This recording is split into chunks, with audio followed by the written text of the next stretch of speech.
These two books have sold hundreds of thousands of copies, and it's literally because of this one simple design secret. Now, what is that secret? Can you see it? There we go. And no, it's not the color. If you said the color, that's completely wrong. It's actually something completely different. Now, this is the same secret that bestsellers on Amazon are using so they can attract more clicks and eventually turn those clicks into more sales for their books. Now, what is the secret? Let me just put these books down. Now, before I can share the secret with you, there's something very, very important that we need to understand. I'm going to write the word important because it's actually extremely important. You need to understand why this is so effective, why this is so powerful, so you can use it more effectively. Now, we're talking about a book cover secret. And what is a book cover? What's the whole purpose of a book cover? There has to be some reason we actually make book covers. And the reason is simple. Well, since we're selling on Amazon, the reason we have a book cover is extremely simple. There's only one reason we have a book cover, and that's to get a click. That's the only reason we make book covers. Now, we need to make the book covers as best as possible because the better it is,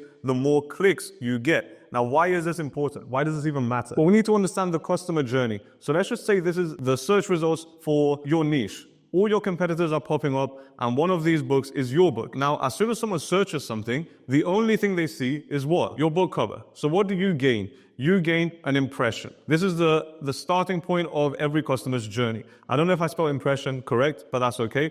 An impression basically just means you showed up on someone's screen. It's nothing special. It's nothing all that important. It's important in some aspects of the business, but impressions, it's not really a measurement that you can see if you're successful or not. Impression just basically means you showed up on someone's screen. This is a passive customer. If you only get an impression, that means you have a passive book cover. That means people are just, yeah, you're popping up on someone's screen. Great.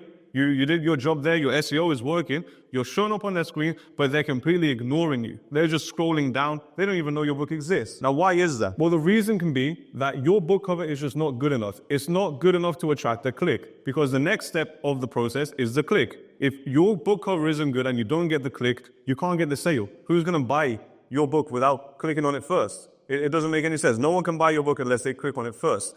Now, in order for you to get the click, there's one simple thing you need to do. All you have to do is attract attention. That's all you have to do. Because the difference between someone noticing your book, if you're right here, the difference between someone noticing your book and completely ignoring your book is how well your book attracts attention. Because yes, you showed up on their screen, but once they see your book, once you attract their attention, then they can make a decision if they're going to click or not. If you don't attract attention, they're not even making a decision if they're going to click or not. They don't know your book exists. They're not even aware of your book. Now, the reason this is so powerful is because you can make a lot more money just by adjusting your book cover. I'm going to show you what you can do to actually start making more money. So just like we talked about, we get impressions. Let's just say we got 10,000 impressions. Now, some of these people are going to convert into clicks. And then some of the people that clicked on your book are going to buy your book. Now, let's say our click-through rate is 0.25%. This is basically the percentage of people that clicked on your book after they saw it. So the percentage of clicks from impressions, which is 25 clicks. And let's say we have a 10% conversion rate as well.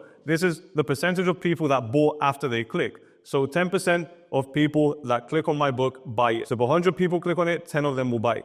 In this case, 25 people clicked on it. That means 2.5 people bought. Now, obviously, I can't sell half a book, but this is like roughly 2 to 3 copies every 25 clicks. Now, here's the important part. If I want to sell more, all I have to do is I don't have to adjust the conversion rate. So I don't have to change anything about my book. I don't have to try and bid more on ads so I can show up higher. I don't have to waste money increasing my impressions. All I have to do is increase my click-through rate. And how do you do that? With the secret I'm going to show you now. However, let's say we increase it by 5% or by 0.25%. Now we have a 0.5% conversion rate. So now we don't get 25 clicks, we get 50 clicks. And we don't get 2.5 sales, we get 5 sales. So we got 5 sales, we doubled our sales by simply doubling our click-through rate. Now, let's actually talk about the secret. How can you implement this to actually start making a lot more money with your books, with the books you already have? And you can finish this video, apply this, and then you can instantly start seeing higher click-through rates just by applying these simple things that I want to talk about in this video. Anyway, let's get straight into it. Okay, so now we know that impressions are basically a passive customer. So that means it just popped up on their screen. They didn't actually click on it, so they didn't actually put some effort. They didn't show interest in your product. Let's just say it that way. And then a click is basically a warm customer. They're interested in your product. That's why they clicked. They did an action. So they took action towards buying your product. This is what we want to do. Now we know that in between this is all about attention. Now here's the thing. Yes, you drew attention to your book, but how do you convert that attention into a click? There must be something else, because if your book cover is really bad, like, yes, you might attract attention because it's so bad, because people are laughing at your book cover. You've still attracted attention, but they're probably not going to click on it because they're not serious buyers. Now, how do you convert that attention into a click? Well, it's very, very simple. Now, the first step to doing this, because there's actually 2 steps, I'll write 2 over here just so we don't forget to talk about the second step. The first step is contrast. Now, before you click off, let me just explain what I mean by contrast, because I'm not just talking about colors and things like that. Let me explain what I mean by contrast. Now, what is contrast? Contrast is very, very simple. The reason you can read everything I'm writing on this whiteboard right now is because my pen is black and the whiteboard is white. That means there's contrast between those 2 colors. In other words, if your background is light, then you want to have a dark foreground, because that's going to create contrast between the colors and you can clearly see an outline. Now, this is the lightest color, white, and the darkest color, black. So it's very, very easy for you to read this. So if I draw a circle in here, you can clearly see the black circle, correct? Correct, because there's high contrast. Now, if I drew this square right here, and this was dark, and then I try and draw a dark circle on top of it, can you see it? Sure, you can see it a little bit because I drew it with a marker, but not as clearly as this. With this, you can clearly see it. So your mind is automatically attracted to it. So you attract the correct attention. Now, this is powerful because you have control over the contrast of your background and the contrast of your foreground. Now, what is your foreground? We know what the background is. The background could just be a random color. Let's say it's blue. What is the foreground though? Well, the foreground is basically usually made up of 2 things. One is your main image, and the second is your text elements. This can be your author name, your title, your subtitle, maybe testimonials, and then you have your image. Some people don't have a main image. In fact, it's just a text-based book cover. That doesn't apply to them. But if you have a main image, so let's say you're selling a cookbook and you have dishes on your front cover or plates with food and things like that, you want your image to have contrast with the background. So if your background is blue, you're not going to select blue dishes. I don't know what type of recipe out there is blue, but let's say you have an orange background. You don't really want an orange piece of chicken on your book cover because your image is not going to stand out. It's not going to have contrast to attract attention. So you're going to lose the click. Let's look at Gary Vaynerchuk's cover. What color is the background? The background is purple. Purple is usually a dark color. This is a lighter purple, but it's still dark enough to make the text readable. Now you can see, because it's dark, what color is the foreground, which is the text? White. So we have dark background, white text. Now again, we have dark background where the text underneath is yellow. Now yellow, is that a light color or a dark color?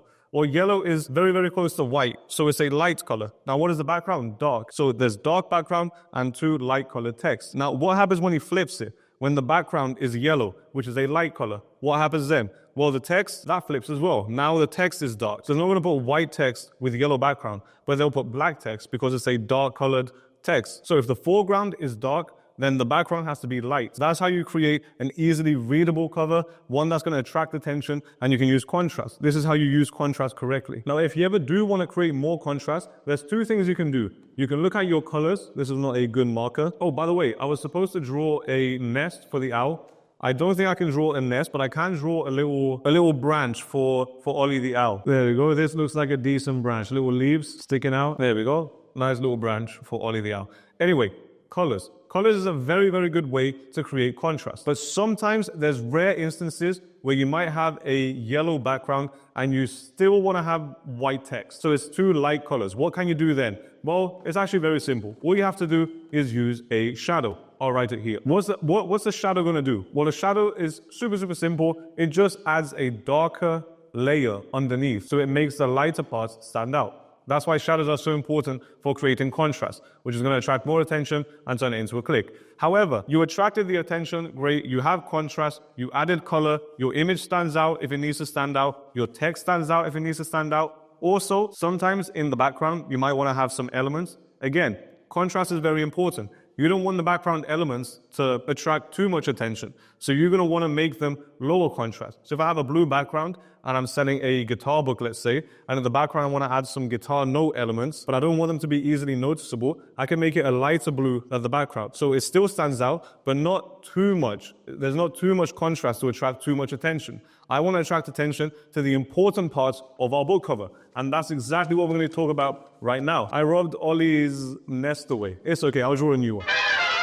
So we know that having high contrast is going to attract a lot of attention. So high contrast equals high attention, and then low contrast equals low attention. Now, what we can do is we can separate each element of our book cover and we can organize that by importance. Now, what do I mean by importance? Well, your average book cover is going to have multiple elements. Now, every book cover is different, but I'm just going to say the average book cover has a title, a subtitle, an author name. I'm going to say a main image. And if you have that, you're good. That's a basic book cover. However, sometimes you might have like a bonus section or a little sticker or something that's like, oh, for kids ages 4 to 8 or something like that. So let's just say a bonus as well. Now, what we want to do is we want to take all of these and sort them out by importance. So if we're selling a dog training book for beginners, our title is dog training. Is that important? Well, of course it's important because you're talking about the niche of your book. You're basically, when someone is searching your book, if they read dog training, they're like, okay, I know what this book is. So dog training is important. We might have for beginners. This can also be important because this is a target audience who is made for. So this can also be important. Now we have the author name as well. We have our main image and then we have a bonus. Let me write bonus correctly because I feel bad for you guys having to read my handwriting sometimes. But anyway, is the author name important? Probably not. If you're not a massive figure in the dog training niche, you're probably not important. If you're just a publisher on KDP, author name, if you're using a random pen name, probably not important. So this one, I'm going to say low importance. Now, the main image, depending on your book, it is very, very important. Now, if you're going to do a text-based book, this doesn't apply. But if you are going to have the main image in your front cover, it applies. So this can be high importance. Now, the bonus, people aren't going to buy your book because of the bonus. And remember, we're just trying to get a click. We're not trying to sell them anything. So the bonus, not the most important, but I'll say medium because it can help sell your book. But again, all the bonuses, they're going to read it once they click on it anyway. The whole purpose of your book cover is to click. So just the importance to get in the click. What's more important to get in the click? This, extremely important because it's clarity. They know what niche it's in. This is also important, who it's for. So I'm going to put them together. And I also want my main image to be with it. So these three things are extremely important. This is the least important. And this is medium importance. So now that we know the importance of everything, now we can start to control people's eyes to make sure that they can see the important things first, then the least important things. Because we want to show them the things that are most likely to get us a click or attract their attention to turn into a click. We want to make sure they see those first before they scroll off and look at someone else's book cover. Now, the way we do this is called hierarchy. Now, before you click off again, there's something that you need to know about hierarchy. Hierarchy is one of the most overlooked things that I see with book cover designs. I have a bunch of authors and publishers come to me and I see their book covers, and hierarchy is always one of the common factors that they're getting wrong. Now, we know that we want to make the most important thing the biggest thing on the book cover. Why is that? Because we're attracted to big things first. Obviously, we're going to see the thing that's massive first and then the smallest thing. Why? I'm not quite sure why, but you know when you're playing Call of Duty or like zombies or something, you're trying to shoot the zombies in a video game, you want to shoot the ones that are closest to you, that are taking up half your screen and you can't see anything. They're the ones that are probably going to kill you. So you want to kill them first. You're not going to be concerned with the random guy in the background that's absolutely tiny. You can't even get a correct shot on him. So we want to focus on the biggest things first and then the smallest things. That's how customers look at our book covers. So we want to make the most important elements of our book covers the biggest thing on the book cover and the least important, the smallest. And this is exactly what the two books that I showed you at the start are doing. Let's look at Alex Hormozi's book. What's the biggest thing on the book cover that you can see with Alex Hormozi's book? I'm going to say 100M. Now, why is this so important? 100M offers. This is the biggest thing. Why is this so important? Because 100M is a massive number. It's $100 million. People are attracted to big numbers, especially on book covers. And once they see 100 million, that creates intrigue. It attracts attention and then it converts it into a click. Now, what's the second biggest thing on the cover? Is it Alex Hormozi's name? No, it's not. It's the subtitle. Now, why is that? Because the subtitle, this was, yeah, it says $100 million offers, but there's not a lot of clarity. Now, clarity is exactly what you need to attract attention and convert it into a click. And that's what we're trying to do with hierarchy and contrast. We want to have as much clarity on our book covers as possible. Now, right here, he has the subtitle as the second biggest thing. How to make offers so good, people feel stupid saying no. Now, if you look at so good and stupid, he has it in bold.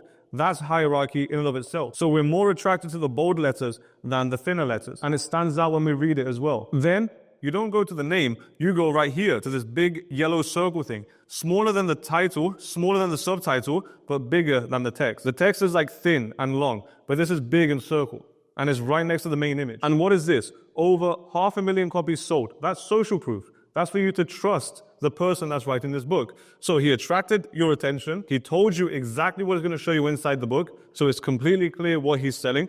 And then he showed you why you can trust him. And then you look at the name of the person. So now I trust Alex Hormozi. I know that he's going to try and teach me how to sell $100 million offers, or just offers that are going to make me $100 million, and what he's going to talk about in sight. I know why to trust him, and then I know who he is. Now, Gary Vaynerchuk does the exact same thing. Title first, day trading attention. Now, obviously the title is the title of the book. That's the biggest thing. The second is the subtitle, how to actually build brand and sales in the new social media world. Now, again, he did the same thing as Hormozi. If you look at sales and brand, I don't know if you can see it, but there's hierarchy there as well. Sales and brand is a bigger, bolder piece of text. That creates hierarchy. Again, same thing that Alex Hormozi did. And also, he underlined actually to attract more attention. Then it's Gary Vaynerchuk's name. Look at how small that is, because his name is not what's going to sell the book. It's what the book is about. And again, not very clear title, but super clear subtitle. So he attracts the attention, then explains it. Then it's who it is. And then underneath, a smaller piece of text, smaller than Gary Vaynerchuk, so you see it after you read the name.